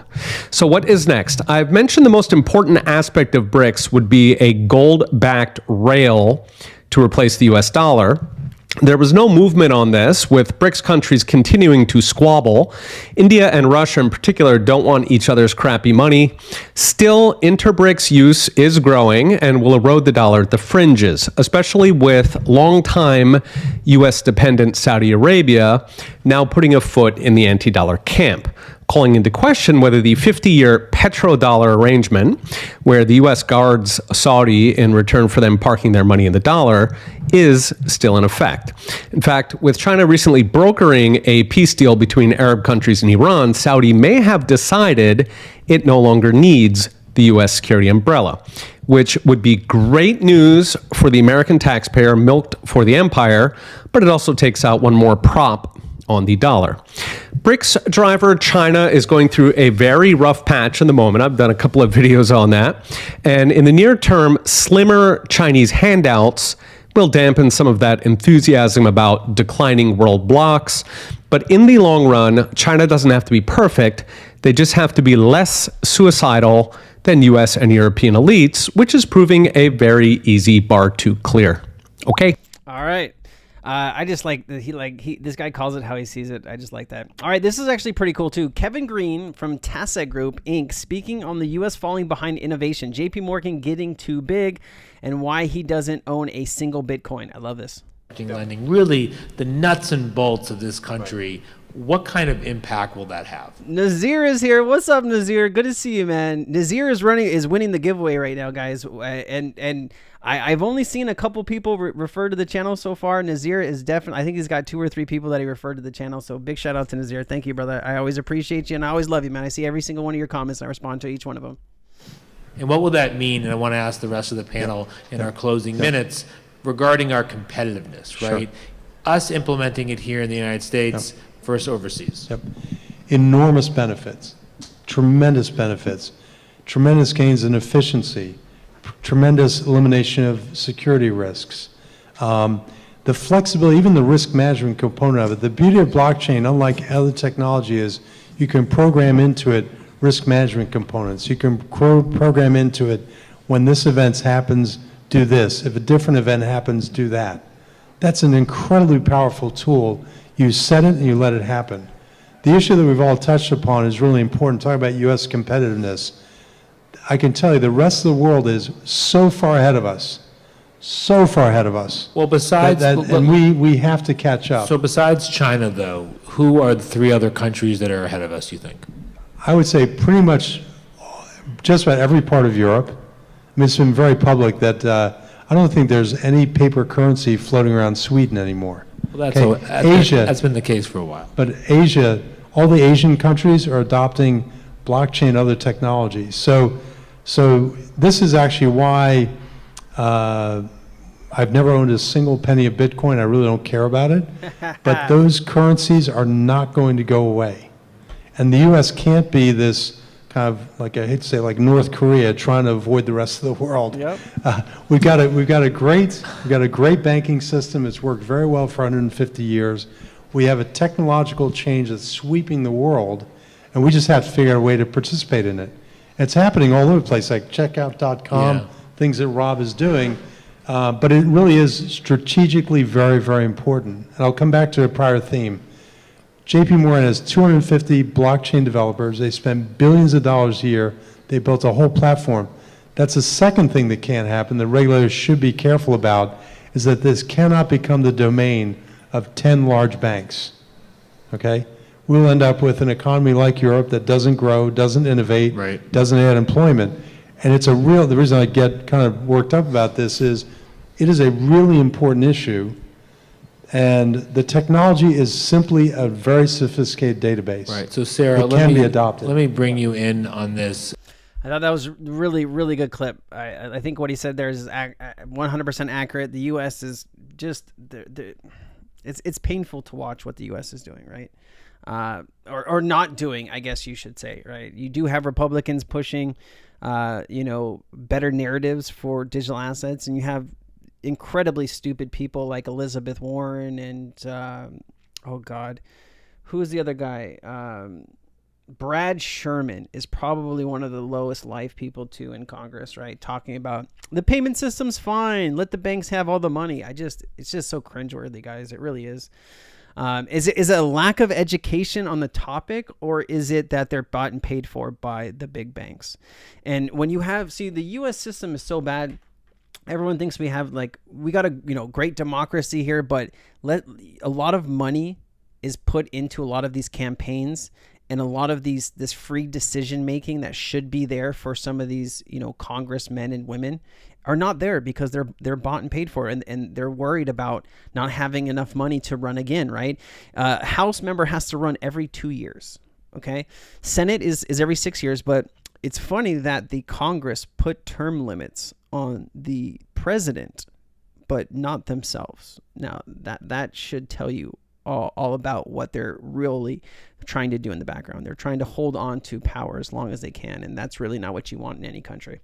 TradeTech, a UK-based private debt and real-world asset marketplace, on Tuesday rolled out a tokenized US Treasury offering on the Layer 1 blockchain XTC, and I think somebody mentioned this earlier. I had it in my repertoire of information to go over with you. All right, so USTY tokens acceptable on TradeTech's platform is issued on XTC, represent shares in the US Treasury bond ETF, right? Man, I've been telling you guys this for like 2 years. Tokenization of real-world assets such as government bonds could grow to 5 trillion. Markets say 5 trillion is a drop in the bucket, right? All of this value is going to have a digital twin, right? It's going to take some time, maybe 3, 5, 10 years, but all this value is coming onto certain blockchains, right? When you have quantum computing knocking at the door, right? How long before a bad actor gets themselves, hands on a quantum computer, and how well will some of these systems hold up when you can basically get around any kind of security in any type of regular computer or any kind of system. So it's going to be interesting to see how this all plays out. TradeTech, a UK-based private debt rolled asset marketplace, on Tuesday rolled out a tokenized U.S. Treasury offering on the Layer 1 XTC blockchain. The U.S. Treasury yield, the USTY tokens, represent blockchain-based versions of shares in a U.S. Treasury bond exchange-traded fund ETF, and are acceptable for professional investors on TradeTech's Yield Tech platform. Tokenization service provider Securitize onboard buyers, tracks share ownership, and manages divided payouts. Man, so much stuff is happening in the space. It is just... All right. TerraPay and Visa Direct, strategic investment from Visa into TerraPay, Ripple partner. So you have Visa invested into TerraPay, Currency Cloud. What is the other one? Currency Cloud, Earthport, right? So Visa has at least 3 to 4 connections back to Ripple and XRP from all of these partnerships that they have been building out. Visa backs TerraPay to connect digital wallets to cross-border commerce. It says hundreds of millions of consumers and businesses use digital wallets and not traditional bank accounts to transact across the globe. That's especially true in emerging markets where the ubiquity of mobile devices offers a springboard to transitioning away from bills and coins. But moving from cash to digital environment also demands that stakeholders grapple with different regulatory and compliance schemes.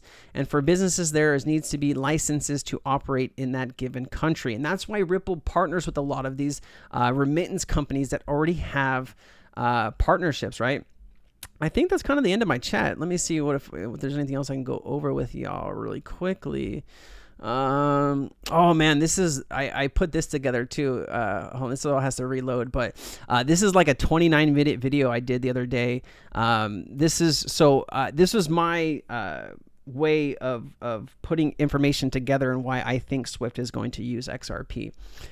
Swift did this testing back in March 9th. They did this testing with these banks, right? And I went back and I researched every one of these banks, and that's what all of these tiles are up here. And I've connected each one of these banks back to Ripple and to XRP.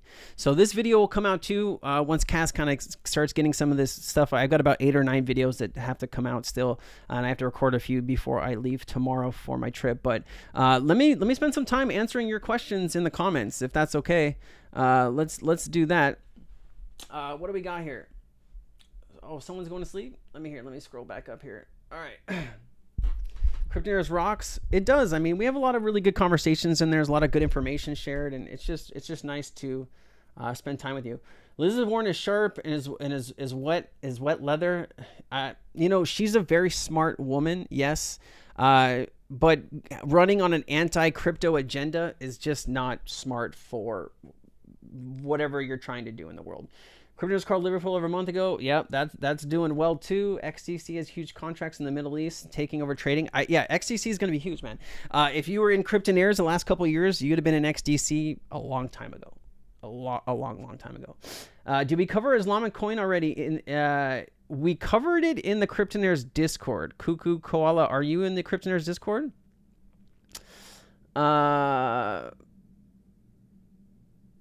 I mean, I can show them a little bit. I don't know, JP, do you want me to share your document?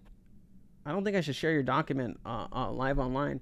I mean, it really is for the members, right? You built all that information for the members, but Akash is doing really well too.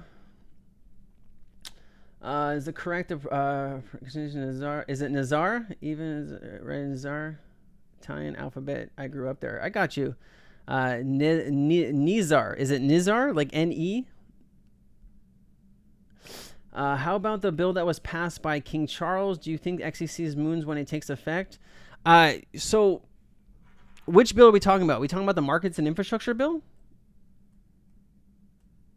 Or are we talking about the digital transformation bill? Yeah, I don't know if I want to share. All right, Nazar, I got you, brother. Nazar, send me some DMs on that. I want to make sure I pronounce it perfectly in the future. But Laurel, I think what you're talking about here is there was two bills that were passed, right? There was the markets and infrastructure bill, but then there was also the bill on hold on. UK passes digital trade bill. I think that's what you're talking about. Yep. The Electronics Trade Documents Act of 2023. Is this what you're talking about? Thank you, Archer. I appreciate you, man. Much love. I have faith in my presentation. Man, I don't know if I have another hour to go over your presentation. That's what I'm talking about. Green Llama. Hey, my dad is 75 now, and he's been waiting a couple years too. So he's been in crypto longer than I have. So this bill was already signed into law, Laurel. When does it go into effect? That is a good question. I don't know. Is MTN still here? Not MTN. Is it MTN? Man, I can't remember my dude's name. So when it happens, you get sick and you just kind of forget everything. Hold on. Let me scroll up. I thought he was here. He would know because he's in the UK and he knows all about. He's been tracking this bill more than I have. MMT, are you there, man? I don't know why I forgot your name. MMT, yeah, my bad. That's Sensei's bad. Yeah, Green Llama is actually in every one of my Sensei chat. I mean, his knowledge base is probably. I mean, we do 2 of these chats a week, guys, you know, where we go an hour and a half, 2 hours, and we just get into all this information. I mean, there's a lot of stuff that people need to be caught up on, right? If you're just now getting into the space, or if you've been in the space a while, but you're having a problem learning, you know, find a community that fits. If it's not ours, maybe it's somebody else's, and, you know, find out where you fit in, because right now learning and growing is probably the best thing that you can do in life. You're only going to get one shot at on this whole revolution of money going from, you know, a fiat system to a digital system. Yeah, JP, I don't know if I'm going to cover. I don't know if I'm going to cover your document here, man. I mean, you put that together really well. I want to kind of keep it for the community. But yeah, Llama, he's in every Sensei chat. He could probably teach. He could probably come up here and teach you some things now. But there is a great community called Kryptonaires, guys. That's what a lot of members are talking about. That we just share information together. You know, you get a lot of great, amazing people together, and you learn a lot about each other, and you share information, and you grow, and that's all you can really do in this space. You know, it's really hard to do all this work yourself, and there's so many really amazing projects that are coming out. You know, if you did the research that JP's doing, I mean, God, he must have spent hours on that presentation he put together. It's pretty crazy. So, Yeah, I want to keep that presentation for members only, and you know, just not to be greedy about it, but you did put that together, and I wanted to share that with the community. And you know, people do pay for the information, so let's just try to keep that in the community. If you want to send me a DM on like Twitter or something, I can see if I can share it with a couple of you. But yeah, we got to take care of each other. Yeah, there you go. But is there any other questions that I can answer for you guys and go over with you? I wanted to spend maybe another 15-20 minutes max and answer any questions that you guys have. And hey, thank you so much. I appreciate you being here. It's always an honor to just sit down with any one of you guys and have a really good conversation about digital assets. I mean, my whole life is digital assets, and I wish I told you I did other things with my days, but I really don't. This is all I do. So it's just fun to be here with all of you and to share this information and to grow, and that's what this whole thing's about, right? This crypto revolution. Let me see, what can I share with you here real quick while I'm waiting. I have too many tabs here. That's the problem here. You know, because I start working on something, and then my ADHD takes me somewhere else, and then like I'll have to come back, and then I'm like adding, and I'm taking away, and I'm adding, and I'm taking away. Like here's some random thing I was gonna play earlier, but I don't know how this plays into this new system, but check this out.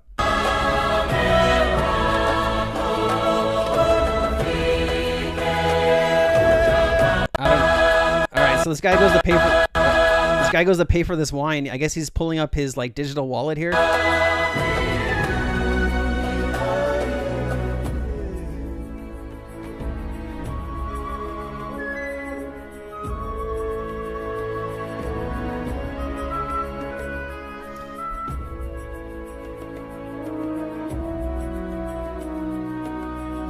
don't know. That was just interesting. Any suggestions on a cold wallet? Sumos, what are we talking about? What cryptocurrency are we talking about keeping in that cold wallet? Why is XCC pumping so much harder than XRP? Hey, Ryan, that's a great question, man. Let me show you. It's pretty simple, man. It's called market cap. When you have a market cap under $1 billion, right? And you're a crypto project that has a market cap of $28 billion, you're going to move 28 times slower, aren't you? Depending on the news, right? So that is a big reason why XTC can move volumes, right? Because it has such a lower market cap than something like XRP. And you're getting a lot of really good information coming out with XTC. And there's a lot of stuff being built out on that ecosystem, right? A lot of stuff being built out.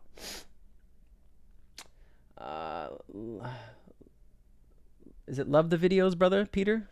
Thanks, man. I appreciate you.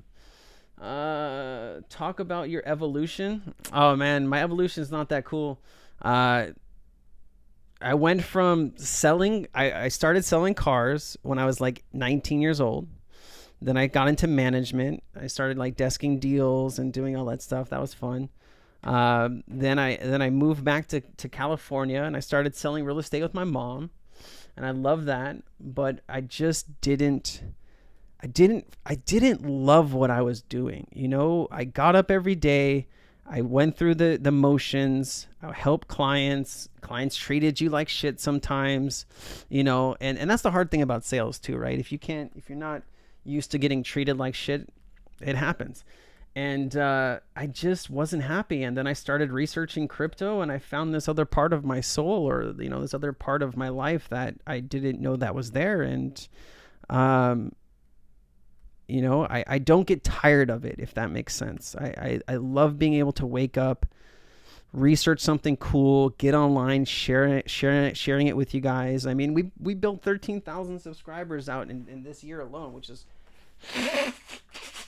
excuse me, still getting over being sick here, but 13,000 subscribers just this year alone. So it's been a lot of fun. I have XRP, XLM, HBAR, Algo, Crow. Damn, you're going to need a few wallets then, my friend. Yeah, you'd never want to keep your crypto on a centralized exchange, not your keys, not your crypto. XRP, that's simple. I would say I would use, XRP, I like to use XM. XM wallet is by far my favorite wallet for XRP. So any digital asset that you hold in the XRP ecosystem, I think there's like 8,400 tokens now, you can actually hold on XM. So I would say XM for this. For XDC or XLM, man, I keep my XLM on my ledger. I still have a ledger. I pay my taxes, so I don't ever think I'm going to get screwed with. But I don't really like what Ledger's done as far as giving you a backdoor, giving backdoors into you know, the system for, you know, any type of warrants and things like that. I don't know. We'll have to see how that plays out. It might work well for them. It might not. But XLM I keep on my ledger still. HBAR I used. What is the HBAR wallet? HBAR wallet. Hold on. It's on my other laptop. So Hashpack. I use Hashpack for HBAR. That is the wallet I use for my HBAR. Algorand. Oh man, I don't remember where I have my Algorand. I'll have to remember. I have like I don't know, 7 or 8 different wallets, crypto wallets that are in my safety deposit box. So I'd have to take a look. I have a Illipal. Yep, I have one of those. That's a pretty dope system. Crypto.com. I don't know. Doesn't Crypto.com have a wallet outside of their system that you can use? Crypto.com cold wallet. I thought they had a cold wallet like what's it called does.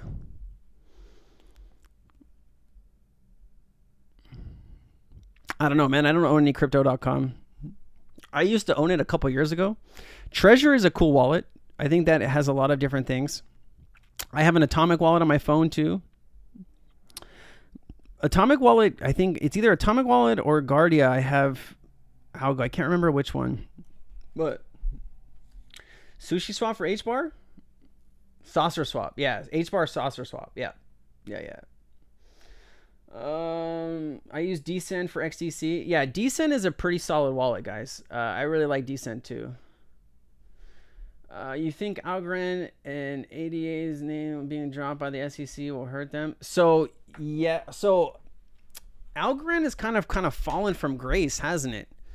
You know, when I made that video on derivatives and you know, Ripple being accepted into the ISDA, a lot of people pointed out that Algorand was in fact part of that. But yes, that is true. Oh, it has a little pump today. It's at 10 cents.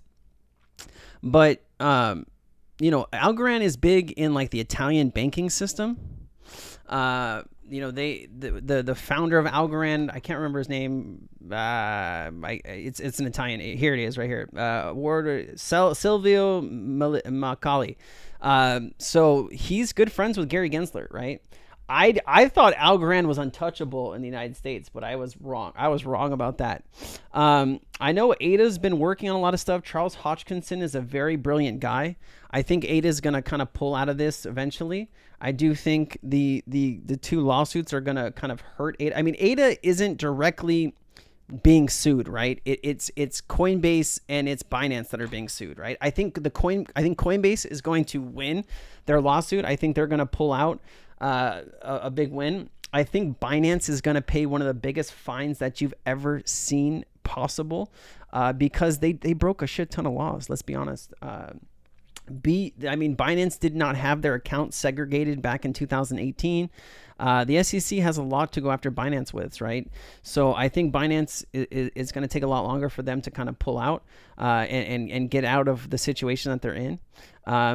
And I mean, let's be honest, what really amazing project has been built out on BNB that is really going to revolutionize the world? I mean, there could be a few of them, but I mean, it's a lot of meme coins and it's a lot of garbage, right? It's a lot of noise. So I don't know, man. I think BNB, I think this is one of the biggest bombs that are going to drop on people that they don't realize that it's coming. $82 billion are parked in USDT. That is scary. That is scary to me, guys. This company does audits, okay? This company does not. I don't understand people, but hey, do you do what you want with your money? Just be very, very careful when you hold USDT in reserve. I trade in and out of USDT, and then I get out of it. But hey, to each their own. To each their own. I still think there's a big lawsuit coming for these people, right? I think the Twitter sleuths and the online people have kind of shown how how Vitalik and Joseph Lubin conspired to get a free pass, paid $15 million, also probably worked to get the former administration to sue Ripple. I think they're guilty of it all personally, but we'll have to see how that goes. I shorted BNB. You probably made some money when you did it. But yeah, Frank, Algorand's cool. I own a very small amount of Algorand, brother. Like my biggest holdings are in your XRPs, your XDCs. Yeah, I don't have a big bag of Algorand, man. It's quite small actually. Just going off their license, crypto payments trading. Yeah, Viking Steve for the win. And Steve's got a cool new way to keep your wallet, your crypto keys, in order. He shared that with our community. He's done a really great job on that product, and I think it's going to be pretty big when he gets it out in front of everybody. All right, guys, I got about 5 more minutes, and then I need to order some lunch. I'm getting a little dizzy on my side. I tend to not eat when I'm supposed to, and it always ends up bad for me. It always ends up bad for me. I got low blood pressure to begin with. But yeah, I just want to thank everyone for being here, and I really appreciate you spending this time with me, and I look forward to this trip. I did want to mention, Brian Ma and Finavant and BioFi flying me out to Hong Kong and to China. I think this is going to be an incredible time. We're going to go and we're going to go pick up 40 of these new blockchain enabled phones. And we are going to have them brought to South Africa, where they're going to be tested.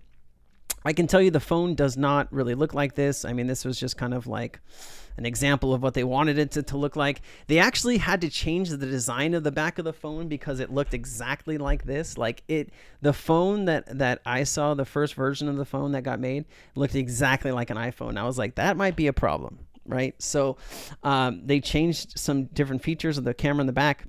This is going to be the first blockchain-enabled phone that's going to be under $200. Solana has a blockchain phone, but it's $599. This is going to be basically sub $200 phone. It's going to have all of these different systems built into it. Cryptic wallet, Saitec, UniSafeBox, is crypto wallet.